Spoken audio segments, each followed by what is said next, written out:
We're now approaching the T-minus 1 minute mark. T-minus 1 minute, T-minus 1 minute, and counting. Now in the final minute of our countdown. At the 30-second mark, swing arm number 1 will retract. T-minus 50 seconds. As we pass the T-minus 50-second mark, the power transfer takes place. First stage, second stage, third stage, and the instrument unit going to internal power. T-minus 37 seconds, and our count continues to go well. We'll be looking for an ignition of those 5 first stage engines at the T-minus 8.9 second mark. We've passed T-minus 30, T-minus 25 seconds and counting, and Apollo 13 is go. T-minus 20 seconds, T-minus 20 seconds and counting. 17, guidance release, 15, 14, 13, 12, 11, 10, 9, 8. Ignition sequence has started.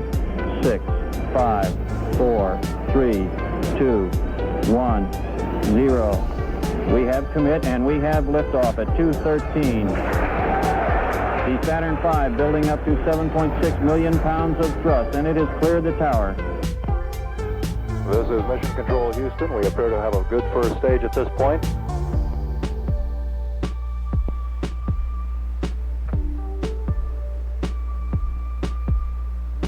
Flight Dynamics Officer says the trajectory looks good. We show 1/2 mile in altitude at this time. 13 Houston, go at 30 seconds. Roll complete and we're pitching. Roger that. Stand by for mode 1 Bravo. Mark 1 Bravo. 1 Bravo, command.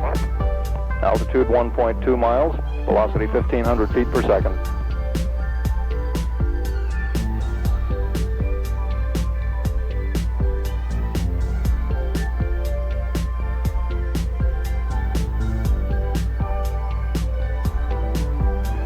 Houston, go at 1. We show the cabin releasing.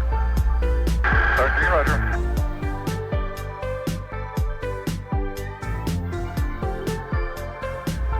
Houston, stand by for S4B to COI capability. S4B to COI, roger. Roger, you've got it now, Jim. We've got S4B to COI. Booster reports that the inboard engine shutdown was a bit early. We're continuing to burn on the 4 outboard engines. 13. Go ahead, sir. And Houston, what's the story on engine 5? Jim, Houston, we don't have a story on why the inboard out was early, but the other engines are go and you're go. Roger.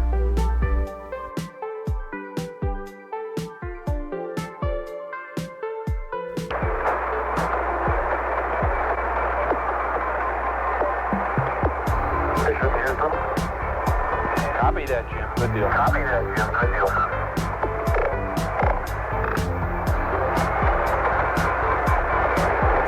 GM level reports we have ignition.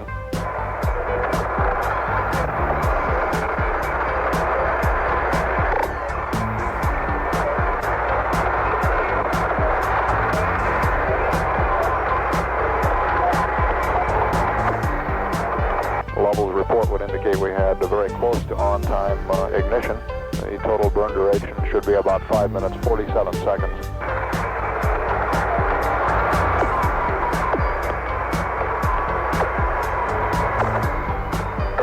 Okay, so far. Houston, roger.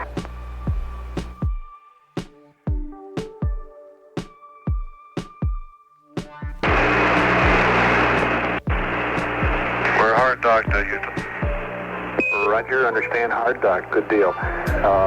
Fred, one more thing on the TV. If you could come down to F-22 again.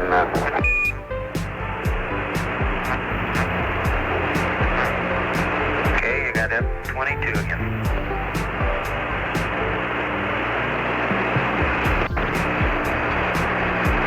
Okay, Joe, I'm pointing over toward Jack, and it's pretty bright with the Earth out that window. Is it sort of washing out the picture here? No, Fred, it's not. We've got a bright spot where the window is. The rest of you are semi-silhouette. It's a pretty impressive picture.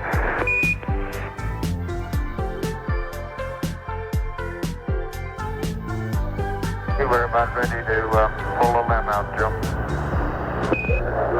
Okay, 13. Here she comes. Okay, it looks like we're clear, Joe. Okay, looks good. It's weird because we get the TV about 10 seconds after you call it.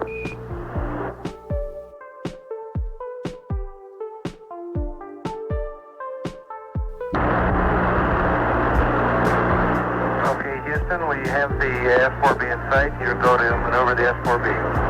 Houston, roger that. Joe, we can see it start to move. However, there doesn't seem to be a lot of debris or vapor coming out of it. Roger that, Jack. Booster says that's great. He says the booster's doing its thing normally. Concur, we don't see much on the television at all.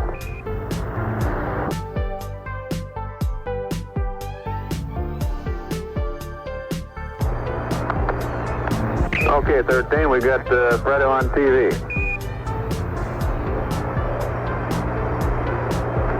Roger, Houston. All we plan to do for you today is start out in the spaceship Odyssey and take you on through from Odyssey into the tunnel into Aquarius and show you a little bit of the landing vehicle. And your TV operator is now resting on the center couch, looking at Fred Hayes. His head is now just about at the beginning of the tunnel, and his back is against the optical area. And Fred will now transport himself into the tunnel and into the spaceship Aquarius. You know, one thing I noted, Jack, when I first came across here, that starting upright in the command module and heading down in Aquarius, there's a little bit of an orientation change that even though I'd been through it once in the water tank, is still pretty unusual. I find myself now standing with my head on the floor when I get down inside the limb. That's a great picture, Jim. You got the light just right. One of the nice things, Jack, particularly for a novice like myself, is the ease of moving around in here. Of course, as you know from working in the command module simulator, it's really quite a boon to have zero gravity as an aid. It's confining really at 1G to move around very much in there, and it's quite easy. The limb, as you can see, it looked pretty clean. I found a couple of loose washers, about it, and a little plastic cap off the sequence camera had come loose, and I found it lodged over by the ED panel. Okay, right under Jim now. He's actually standing on a what looks to be a can here, and for the sake of all the people back there, housed inside this can is the limb methane engine, or hopefully you can see my hand resting on top of right now. The engine that we used to get off of the moon. Immediately adjacent to the engine cover here, I have my hand on a white box now, which has been shown before. This happens to be Jim's slip, the backpack, which will supply oxygen and water for cooling while on the lunar surface. This device we hope to make use of for a planned 4 hours and possibly up to as much as 5 hours.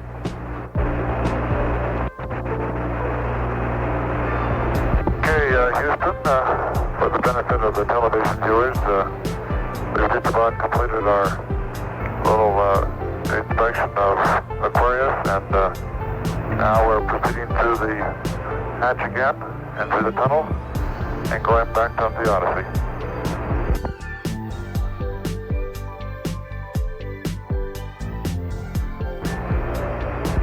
We might give you a quick shot of our entertainment on board the spacecraft, which has been keeping us company for some time.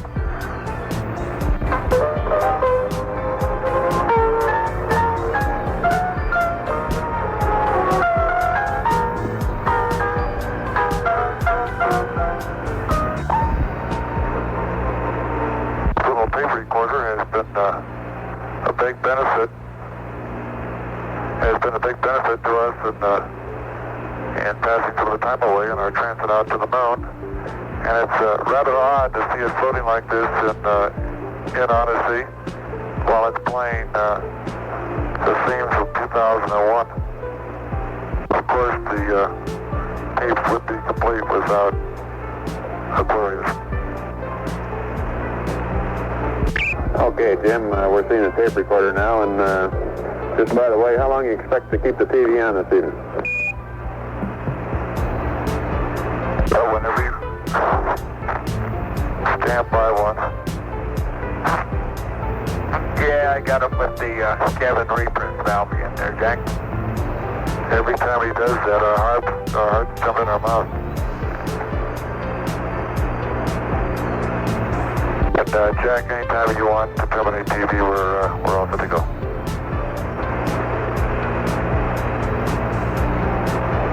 Okay, Jim, it's been a real good TV show. We think we ought to conclude it from here now. What do you think?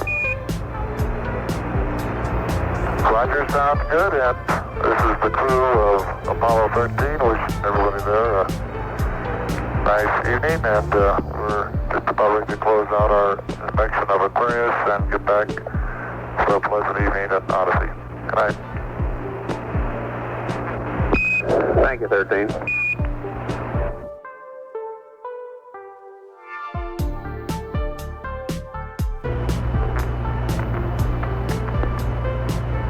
We've got one more item for you when you get a chance. We'd like it to stir up your cryo tanks.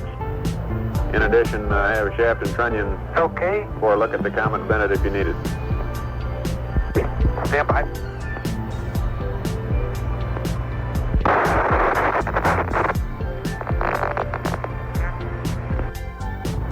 Okay, Houston, we've had a problem here. Can say again, please. Houston, we've had a problem. Main B bus undervolt. Roger, main B undervolt. Stand by, 13. We're looking at it. Okay, right now, Houston, the voltage is looking good. We had a pretty large bang associated with the caution and warning there. And as I recall, main B was the one that had a amp spike on it once before. Roger, Fred. The interim here, we're starting to go ahead and button up the tunnel again. Sure. Yeah, that jolt must have rocked the sensor on, see now in O2 quantity 2, it was oscillating down around 20 to 60%. Now it's full scale high again. Yep. And Houston, we had a restart on our computer. We had a pink light and the restart reset. Roger, restart. And we set on a tank reset. And I'm looking at our service module RCS helium 1. We have B as barber pole and D as barber pole. Helium 2, D as barber pole. And secondary propellants, I have A and C barber pole. Tmax temperatures. Okay, AC2 is showing zip. I'm going to try to reconfigure on that, Jack. Yeah. We got the main bus A undervolt now too, Sean. Main A undervolt. Getting about 25 and a half. Main B's reading zip right now. Houston, Odyssey. Fly one, Jim. Okay, in Houston, we'd like you to attempt to reconnect fuel cell 1 to main A and fuel cell 3 to main B. Verify that quad delta is open. Okay, Houston, I'm showing I tried to reset, and fuel cell 1 and 3 are both showing gray flag, but they're both showing zip on the flows.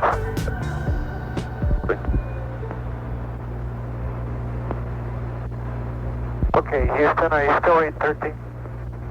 That's affirmative. We're reading you. We're trying to come up with some good ideas here for you. Okay, let me give you some reading in the interim to help main A voltage, Jack. I've got bus tie AC on. Say again, Fred. Interim to help out main A voltage, I've got main bus tie bad AC on. How would you rather accept the 25 volts we're seeing on main A? Okay, bus tie AC on. Okay, in Houston, we need Omni Charlie, please.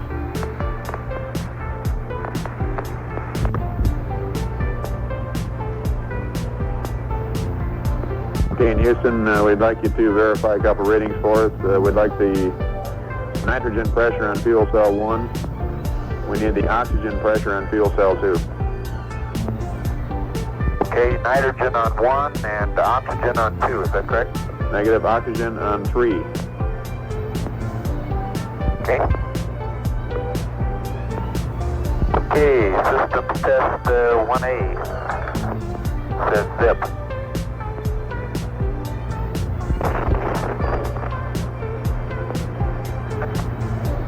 And 2 Baker, which is 3 oxygen, says 0.6. 2 Baker says 0.6, and say again the other one. Fuel cell 1 nitrogen reads 0. Roger, 0. Okay, in Houston, we'd like you to open circuit fuel cell 1. Leave 2 and 3 as is. Okay, I'll get to work on that. And Jack, our O2 quantity number 2 tank is reading 0. Did you get that? O2 quantity number 2 is 0. That's AC, okay. Yeah, that's because of AC. And it looks to me, looking out the hatch, that we are venting something. We are venting something out into space. Roger, we copy your venting. The gas of some sort.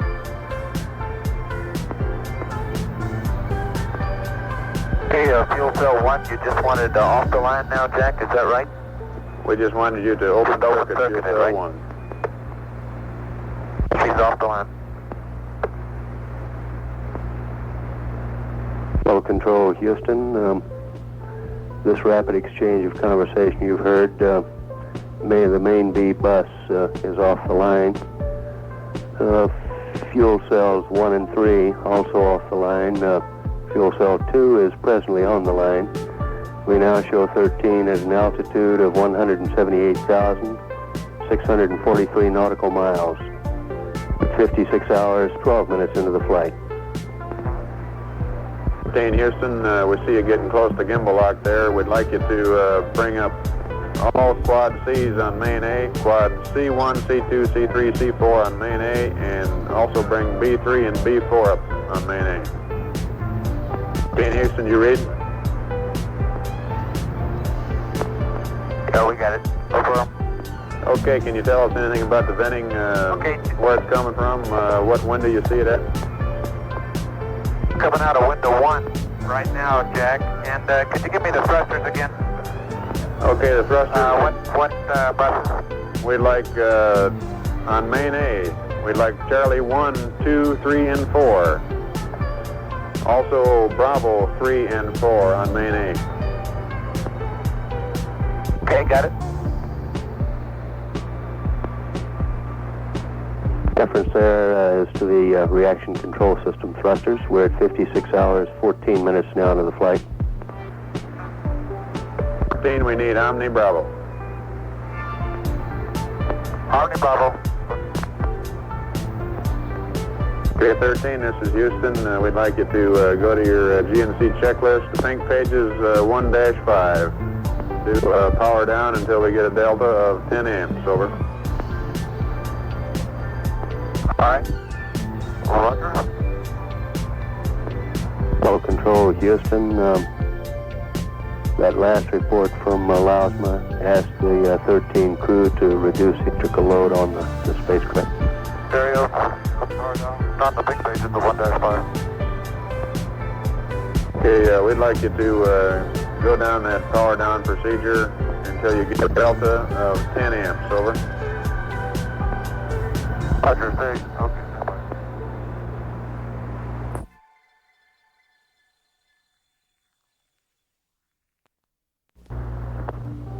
This is Apollo Control Houston, 57 hours, 11 minutes. 4.1.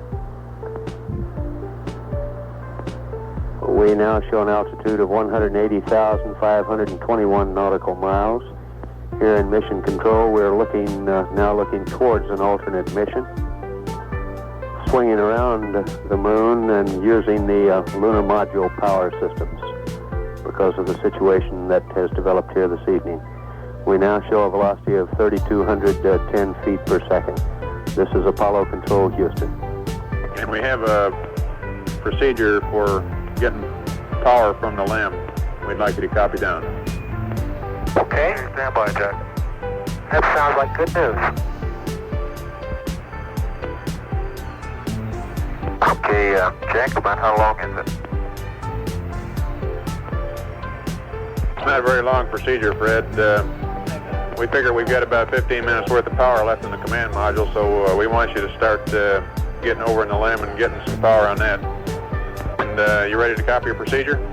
Okay. Okay, and the CSM. Stand by. This is Apollo Control at 57 hours 46 minutes ground elapsed time.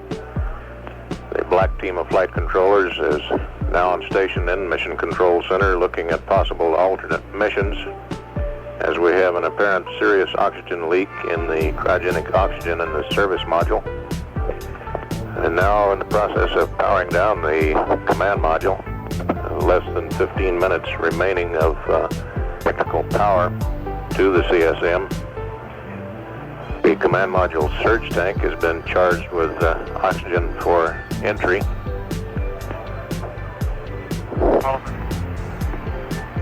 Dean, say again, please. Oh, we were curious about activation 11 of the VHF. Okay. This scheme of going across to the lunar module, still connected with the open tunnel, the lunar module would serve as a sort of lifeboat for the crew of Apollo 13. Sometime later in the mission, it is expected that they would return to the free return trajectory, which they left yesterday in the mid-course correction burn number 2. The parasynthion near the moon, they would use the descent propulsion system of the lunar module for trans-Earth injection burn at about 79 hours 30 minutes ground elapsed time. This would produce a day early entry at about 142 hours. That is a day earlier than a nominal free return entry. We're continuing to monitor the situation and still live on air ground.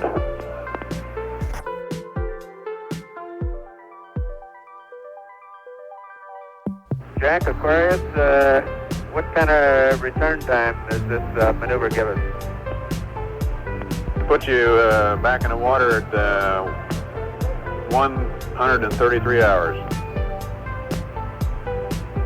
133, eh? Firm. That's an Atlantic landing site. Atlantic landing? Affirmative. That's the pad that we've given you, but we may change our mind later on. We want you to have this info for now. And that's a minimum time return. All right, Houston, we've got to change the rest mat to the one to which you're aligned, so we'd like to have who and data, and we'll ship that up to you. Roger.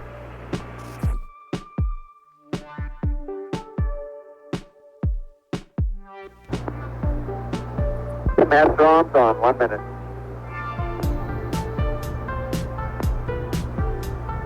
Roger, Aquarius, and you go for the burn.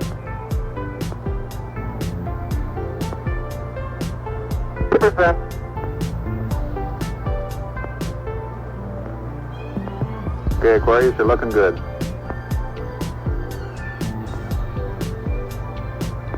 Auto shutdown.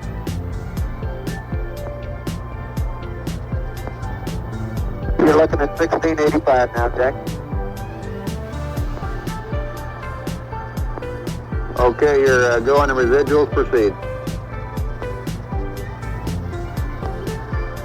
Okay, when you say go on the residuals, you mean don't trim them, is that right? That's affirmative, no trim required. Roger.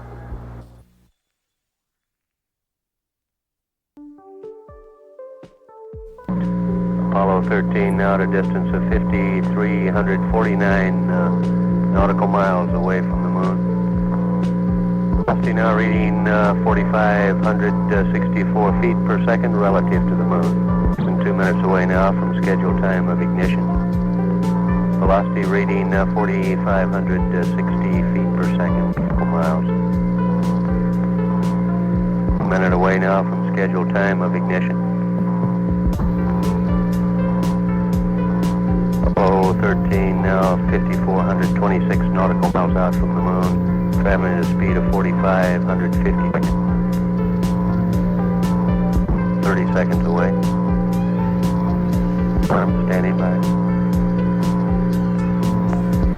One confirms ignition.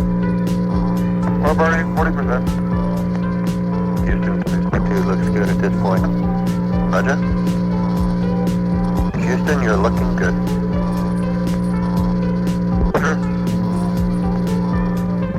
Roger. Board display shows less than a minute to go in the burn now. Up on 4 minutes into the burn. Don't forget, descent reg went off. Roger, shutdown. Was Commander Jim Lovell reporting shutdown. The engine is off. We're at 79 hours, 32 minutes into the flight.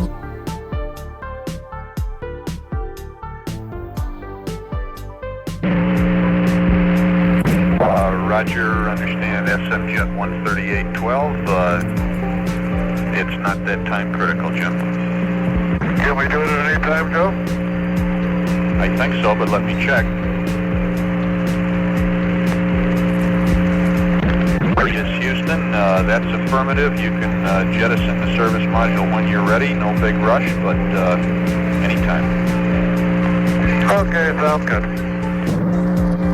Apollo Control, Houston, 138 hours, 1 minute into the flight. As you heard earlier, Joe Kerwin told Apollo 13 that they could separate at their convenience. That followed the time identified by Jim Lovell, which would be some 2 minutes after what we had earlier carried on the ground. We now show Apollo 13 at a distance of 35,729 nautical miles away from Earth, traveling at a speed of 10,400 feet per second. Copy that. We copied that report from Jim Lovell of service module separation at 138 hours, 2 minutes, 8 seconds. And there's one whole side of that spacecraft missing. Is that right?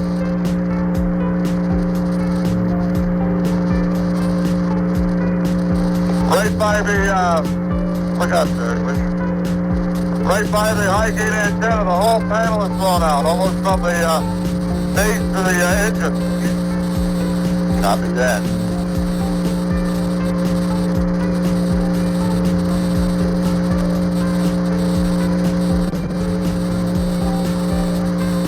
Yeah, it looks like it got to the SPS cell too.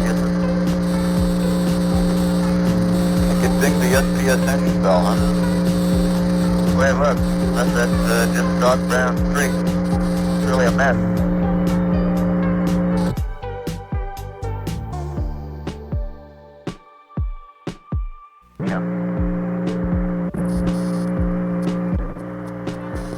Aquarius, Houston. Go ahead. Okay, your go to start powering up the command module. Right on, we're starting now. Okay.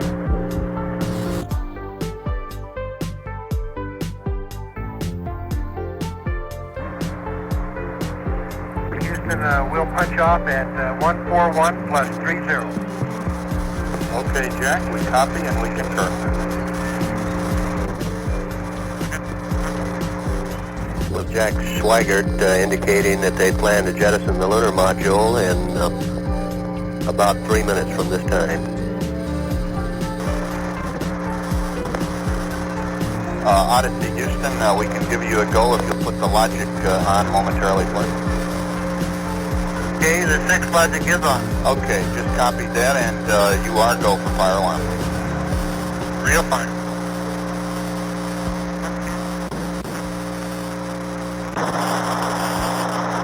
Left jettison. Okay, copy that. Farewell, Aquarius, and we thank you.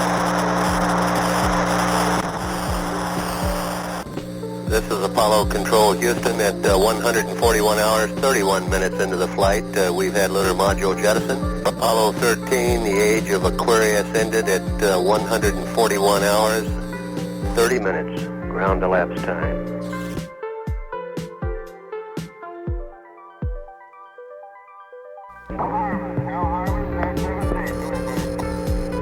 Up now on 3 minutes until time of drogue deployment. Standing by for any reports of acquisition. Got a report that Orion 4 aircraft has acquisition of signal. Odyssey Houston, standing by, over.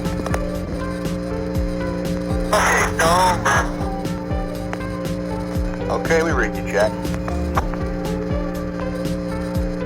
That was Jim Lovell responding with the OK Joe. Section there, that was command module pilot Jack Schweigert. We're looking at the weather on TV and it looks just as advertised, real good.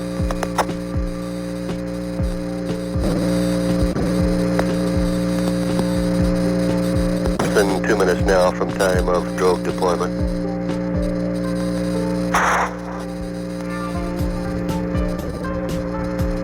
A report of 2 good drogues coming up now for main shoots.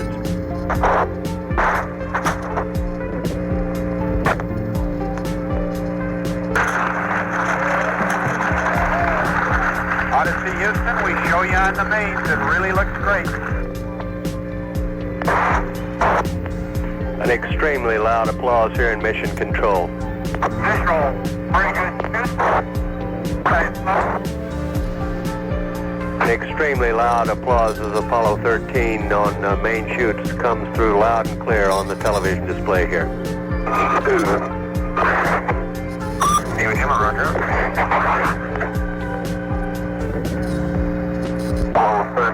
Apollo 13, this is recovery, over.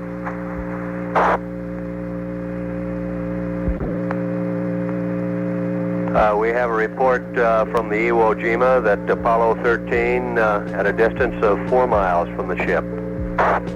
The smoke you see is venting of RCS propellants, reaction control system propellants. They're going through 5,000.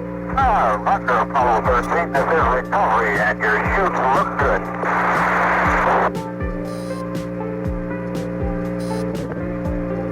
13 and recovery, passing through 1,000 feet.